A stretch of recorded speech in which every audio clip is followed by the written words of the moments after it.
बिहार में कहीं भी मॉब लिंचिंग होता है, आप अररिया में एसएसबी ने मॉब लिंचिंग किया, जहानाबाद में किया, छपरा में किया, सिवान में किया, अगर कहीं भी होता है तो सबसे पहले बिहार में अगर कोई आवाज उठती है तो उस आवाज का नाम अख्तर उल ईमान है। अगर पहलू खान, तबरेज अंसारी, जुनैद किसी के साथ भी ज्यादती हुई तो अगर सबसे पहले किसी ने आवाज उठाई उस आवाज का नाम बैरिस्टर असदुद्दीन ओवैसी साहब की जीत के लिए दुआ नहीं कर रहा है। दोस्तों, आपने देखा जब असेंबली में अख्तर साहब गए तो आपने देखा कि आप इस किशनगंज से 500 किलोमीटर दूर मदरसा अजीजिया था, 110 साल पुराना मदरसा अजीजिया था। इसी नीतीश कुमार और महागठबंधन की सरकार थी, 110 साल पुराना मदरसा अजीजिया चल गया। अगर किसी ने उस मदरसा के सपोर्ट में उसके लिए अगर आवाज उठाई तो हैदराबाद में बैरिस्टर असदुद्दीन ओवैसी साहब उठाते हैं और जाकर बिहार शरीफ में अख्तर उल ईमान साहब जाकर उसका आवाज भी उठाते हैं और उसका रिलीफ का भी काम करते हैं। इसीलिए हम आपके साथ चाहते हैं कि आप हमें ताउन करें। हम आपसे इसलिए चाहते हैं कि आज बिहार में कहीं भी मॉब लिंचिंग होता है, आप अररिया में एसएसबी ने मॉब लिंचिंग किया, जहानाबाद में किया, छपरा में किया, सिवान में किया, अगर कहीं भी होता है तो सबसे पहले बिहार में अगर कोई आवाज उठती है तो उस आवाज का नाम अख्तर उल ईमान है।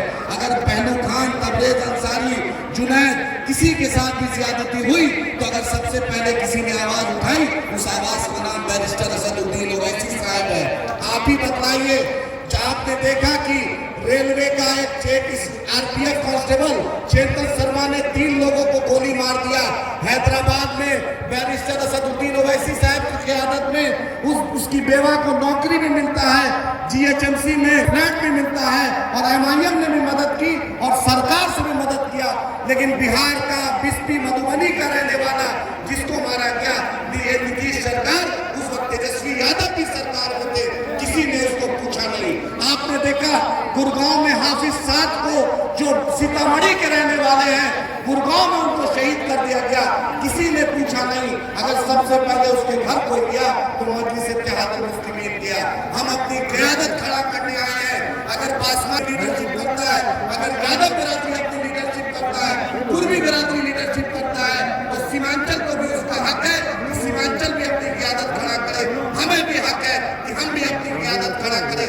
आज हर मुद्दे पर अगर हिंदुस्तान में कोई एक आवाज सबसे ज्यादा आपके लिए वकालत करती है तो उसका नाम बैरिस्टर असदुद्दीन ओवैसी साहब है और बिहार में अख्तर उल ईमान साहब है।